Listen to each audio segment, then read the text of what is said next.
Nuevamente por segunda vez de Wise Hodler Podcast con Mauro y Sebas. Sean todos bienvenidos el día de hoy. Queremos hacer un llamado de Bitcoin a largo plazo. Vamos a empezar por ahí. Sebas, saludos, mi hermano. Bueno, muy buenas tardes ya a todos desde aquí, desde la ciudad de Cartagena.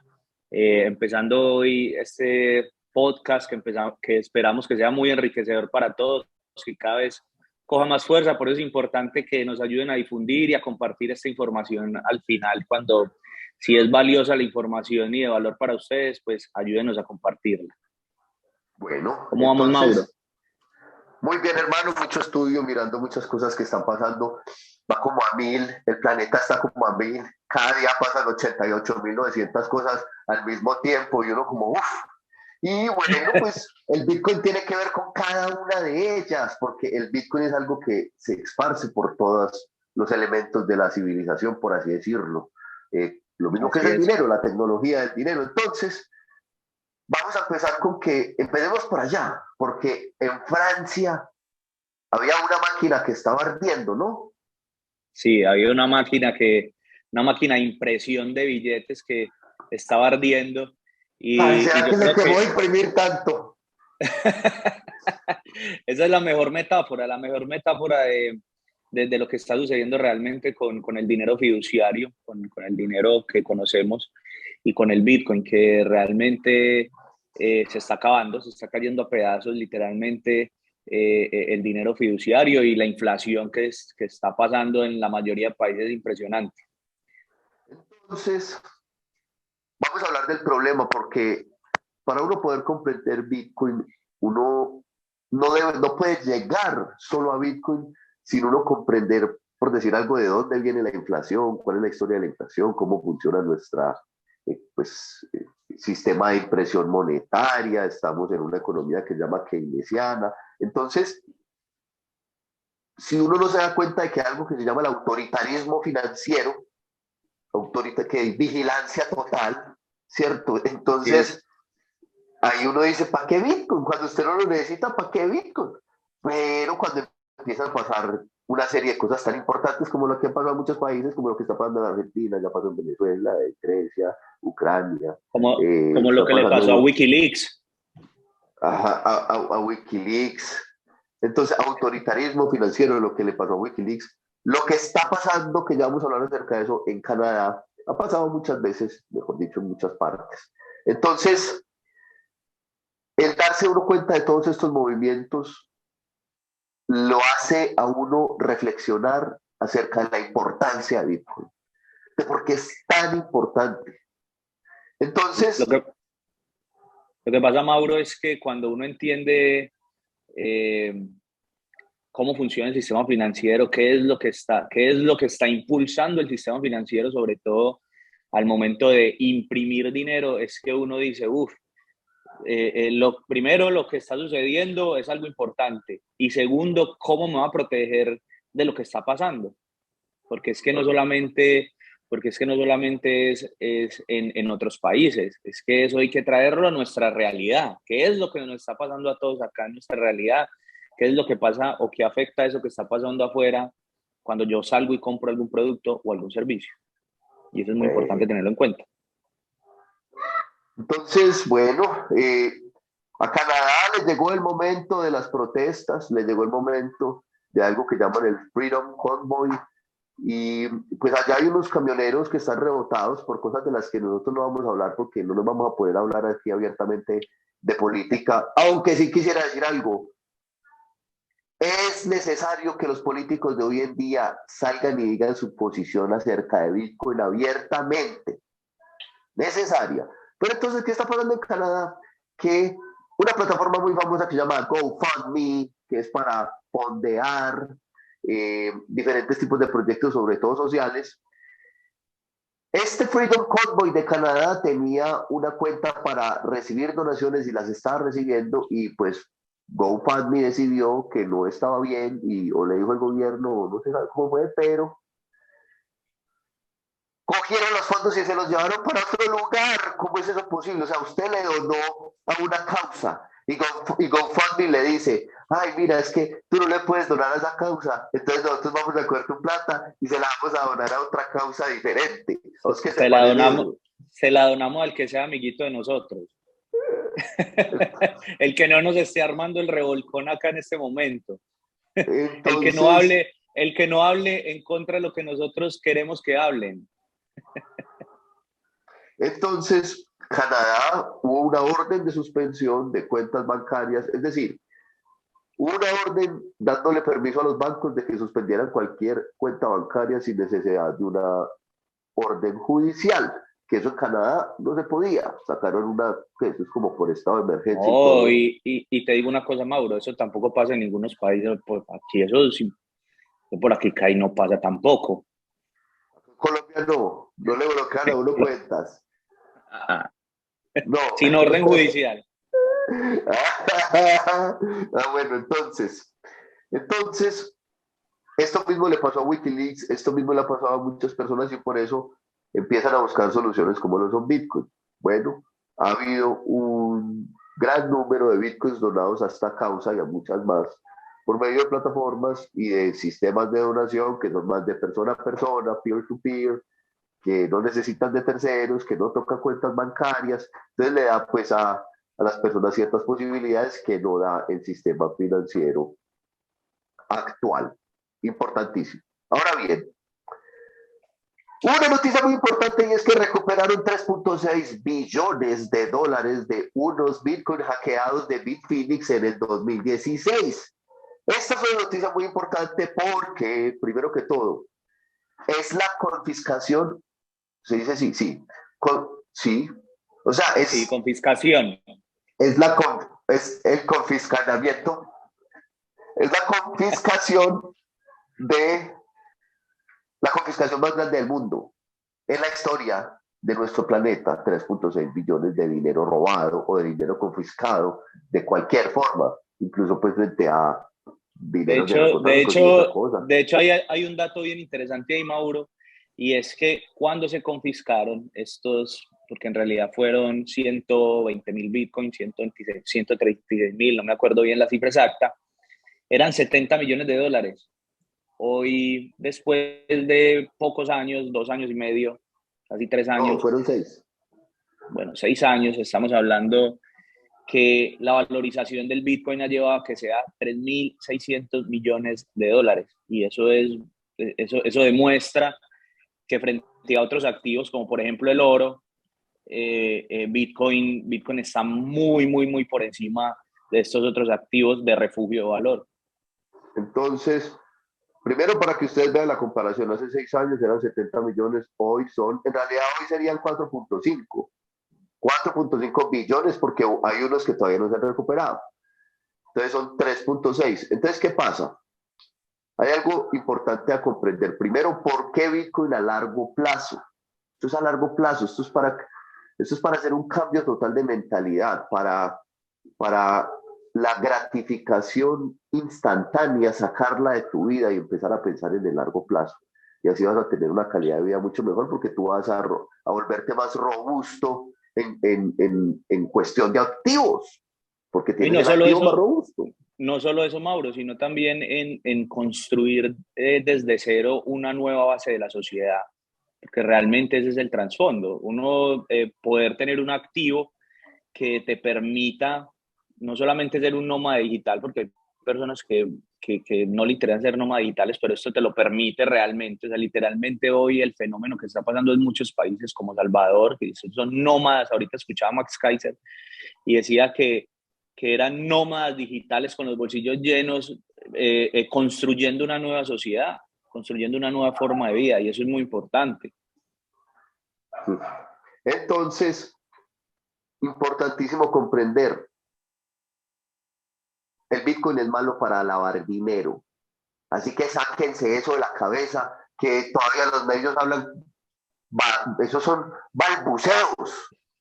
El Bitcoin no es bueno para lavar dinero, es mucho mejor el efectivo.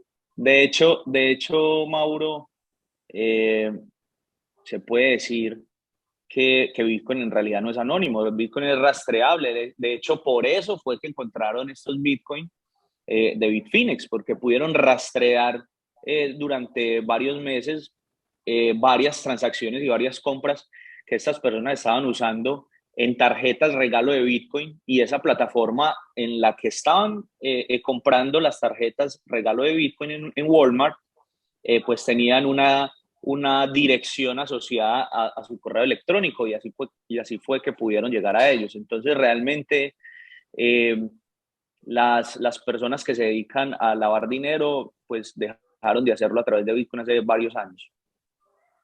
Eso. Cada vez disminuye más el número de transacciones que se consideran al margen de la ley dentro de la blockchain.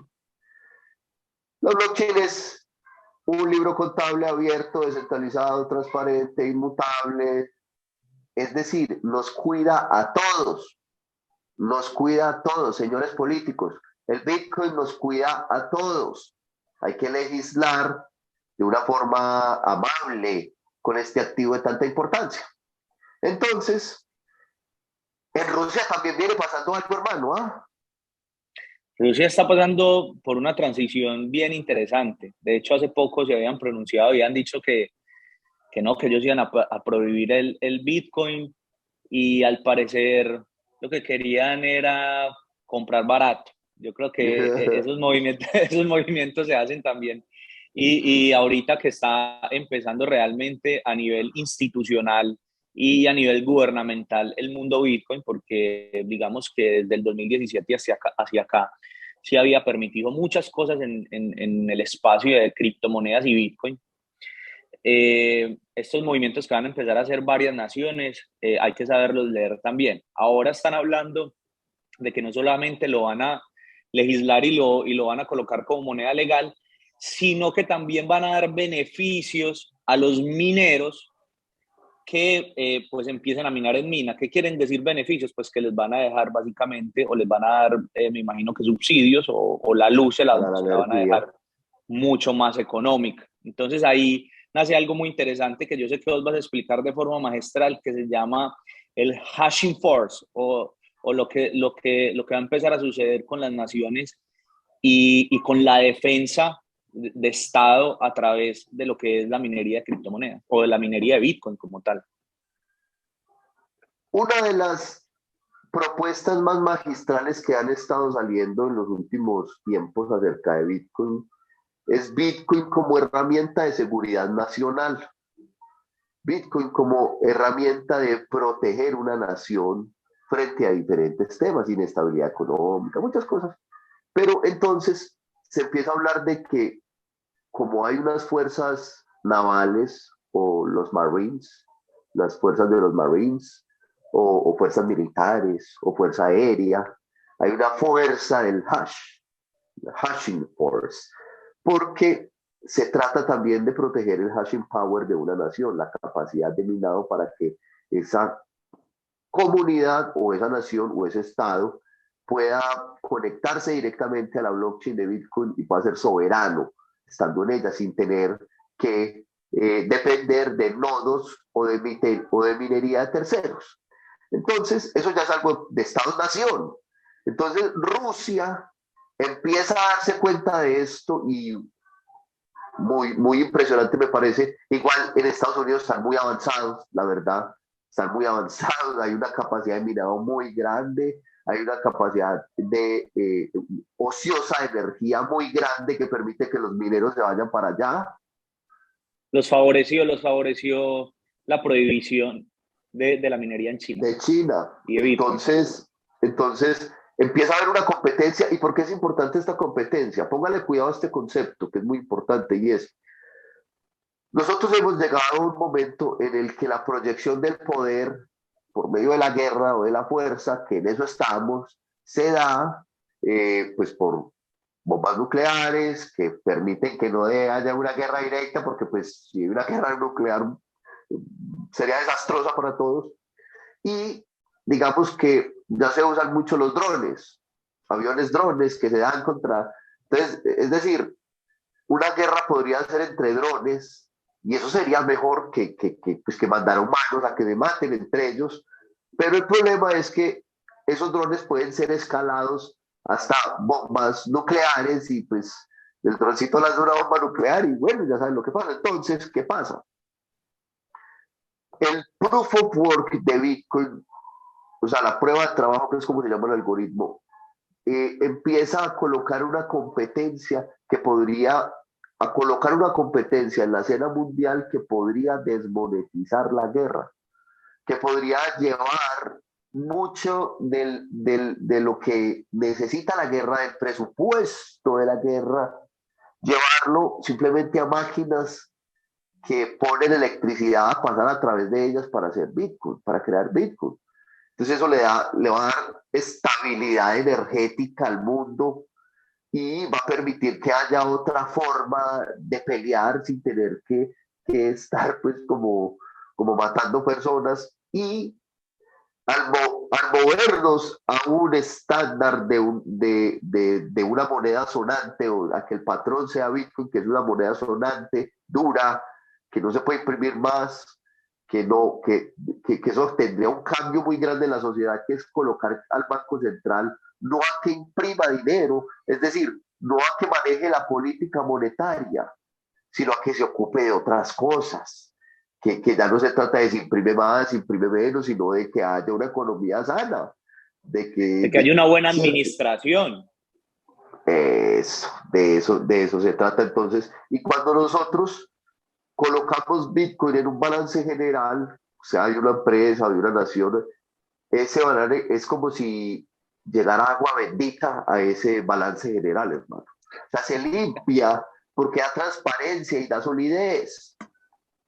Entonces los niveles de deuda cambian, es una transformación total. Entonces eso es lo que está pasando en este momento, pues vamos a 1000 por hora, todos los días pasa algo más en un país diferente que lo que sucede en Salvador, en Canadá, en Estados Unidos, hasta en China, porque en China ya han Hoy hablado incluso, hermano, de que lo pueden, creería, de que están pensando en volverlo a meter. es que creería, Mauro, que a futuro, es que en realidad China lo ha prohibido más de 13 veces. Ya no se hace, ya no se hace extraño que simplemente cuando les convenga, en algunos casos, prohibirlo, lo prohíban y en otros, pues, vuelvan y lo admitan.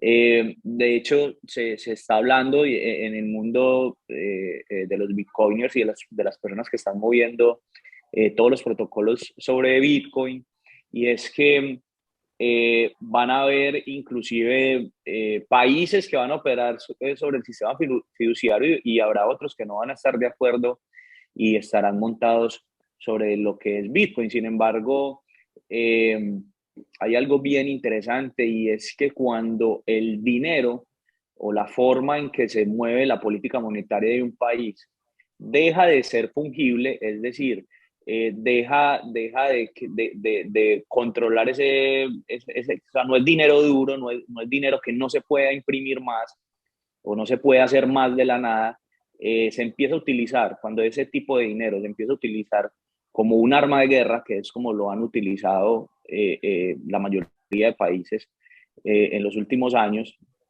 Me atrevería a decir que en la larga historia de la humanidad, pues entonces ahí empieza a haber problemas y empiezan a nacer nuevas alternativas, que es lo que simplemente esto que está pasando, esta revolución Bitcoin, lo que es una respuesta a ese tipo lo llamo yo, de atropellos frente a la forma de vida de los seres humanos en este planeta. Degeneramiento financiero. O sea, que se Exactamente. vieron el logo de Wall Street. Degeneramiento financiero se le llama eso. El Bitcoin nos, nos hace coger raíz, el Bitcoin nos pone a pensar en largo plazo, cambia la forma en la que tú te relacionas con tu presente, porque ahora tú sí puedes pensar en largo plazo y en construir con tranquilidad y en saber que no te van a confiscar. Entonces se abre otro Mauro, espectro. qué pena, hombre, te interrumpo.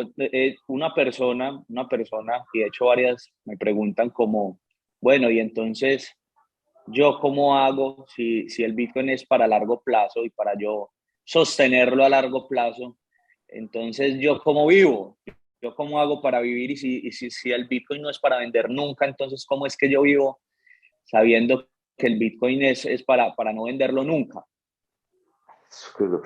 Es que eso, una de las cosas más importantes es esa, que la gente comprenda, y es cuándo se vende el Bitcoin. Entonces, cuando el 100, 200%, el 500%, el 1000%, entonces ahí es cuando uno dice, uno el Bitcoin no lo vende nunca. Pero ¿cómo así que no se vende nunca? Déjame primero decirte, muy probablemente en los próximos 20 años, 30 años, 50 años va a ser el activo más duro, más sonante, que va a desmonetizar la mayor cantidad de otros activos o otros refugios de valor. Van a ser desmonetizados y van a monetizar a Bitcoin, va a crecer absurdamente, se va a guardar, va a ser un activo trofeo, va a ser un activo muy precioso.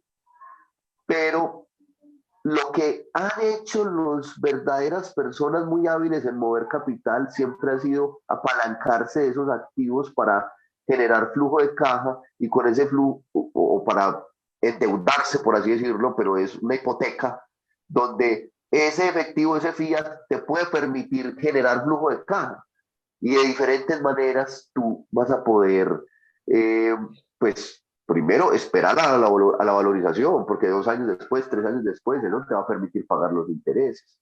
Pero si además tú administras bien tu dinero, haces, digamos que inversiones, si quieres hacer inversiones de riesgo, ahí sí lo digo. Usted quiere ir a shitcoins, vaya a shitcoins, está bien. Si quiere hacer un por 100, un por 1000, listo. Hay gente que es muy tesa en eso. Hágalo con su dinero, corra su riesgo, pero mantenga su solidez financiera en Bitcoin, ¿cierto? Entonces, definitivamente el uno pensar en dejar un activo para siempre no quiere decir no disfrutarlo, porque entonces yo lo voy a guardar, y no, todo lo contrario, lo puedes disfrutar mucho más así, y entre más inteligente financieramente hablando seas, eh, yo porque que en realidad financieramente ya uno no lo mira como financieramente del mundo fiat, sino de Bitcoin. Así es. Para esto existen los miles de lugares donde usted puede prestar Bitcoins por efectivo, que están regulados, debidamente monitoreados, que tienen políticas anti-lavado de dinero, que tienen políticas de conoce a tu cliente, que ya todo esto es legal, porque es que muchas veces la gente, y el Bitcoin, ¿cuándo lo van a volver legal? El Bitcoin ya es legal. Es que esto no es como la marihuana antes, que está pasando de ilegal a legal, no. El Bitcoin simplemente no tiene regulación porque es un descubrimiento nuevo en la humanidad. Pero el Bitcoin es legal, solamente es ilegal en regímenes autoritarios donde han dicho, acá no se puede Bitcoin. Donde coartan la libertad de las personas, pero en realidad el Bitcoin es legal. Entonces, bueno, esos son nuestros pensamientos, nuestras noticias también. Vamos a seguir haciendo, si el trabajo nos lo permite, porque esto lo hacemos por hobby y por contribución. Entonces, si el trabajo nos lo permite, eh, seguimos entregando noticias del mundo Bitcoin. Y vamos a empezar desde cero, también les vamos a dar desde cero. Hay que hacer un capítulo para que desde cero tú empieces a comprender qué es Bitcoin. Bueno, viejo Sebas. Mauro, yo te agradezco mucho. La idea hoy es que las personas empiecen también a entender la macroeconomía de Bitcoin, porque ahí es cuando uno empieza a comprender la importancia realmente de sostener, y por qué tener un wallet, y por qué tener sus 12 llaves, y por qué guardarlo, y por qué sostenerlo.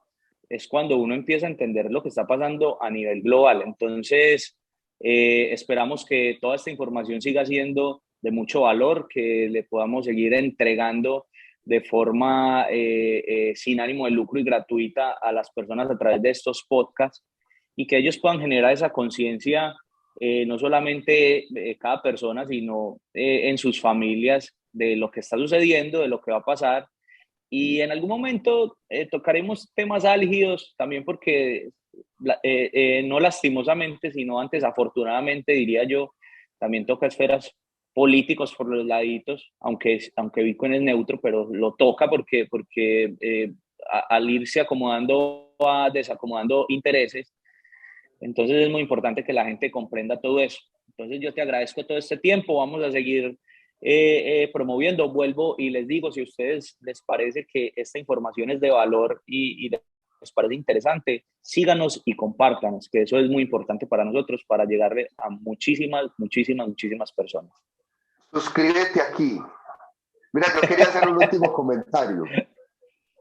Sabes que a mí se me gustaría hablarle a los políticos de nuestro país, sobre todo ahora que están haciendo campaña y que están hablando de las propuestas, de lo que van a hacer, porque pues hablan muchas cosas. Una de las cosas más importantes, ¿cuál va a ser el tratamiento de Bitcoin en particular y de los criptoactivos en el país? Porque es una de las fuentes más grandes que va a haber para atraer capital hacia un país en los próximos años. Y es importante que desde ya usted nos dice, porque es que usted va a ser presidente 4 años, entonces usted se va a montar allí, yo no sé usted cómo va a tratar a los criptoactivos, que es una de las cosas más importantes que van a haber.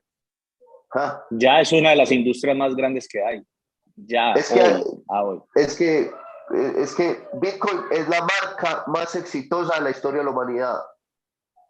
En 11 años, 12 años llegó $1 trillón y sin departamento de mercadeo. Eso es Bitcoin. Suscríbete acá, comparte y nos vemos próximamente. Todo bien, Seba. Gracias. Chao, papá.